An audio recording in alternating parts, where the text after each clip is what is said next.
it's got like five small, you know what I'm saying, like 5 buckshot balls that go with it. Not only do you get tagged with the slug, oh, now it really makes noise.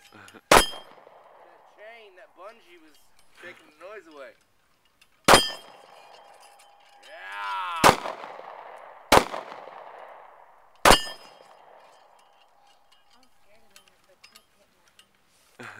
Pulling back. Slide, you're good. Well, you got a grip on him. Keep it below that, he ain't gonna touch you. You shoot him in the foot with that, man, you're gonna fly. Unloaded.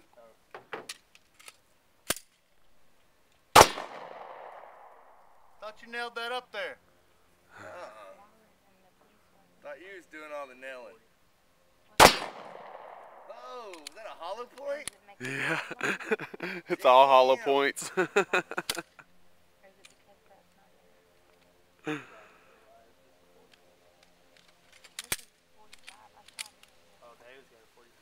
shot a 45 yesterday. It has these 2 vents right here. Yeah, and then when you pull it back, the barrel itself has 2 vents in it. So when I was shooting it, I was expecting it to hit hard, but it was just like pow, pow. It was like shooting a 9. I was really impressed.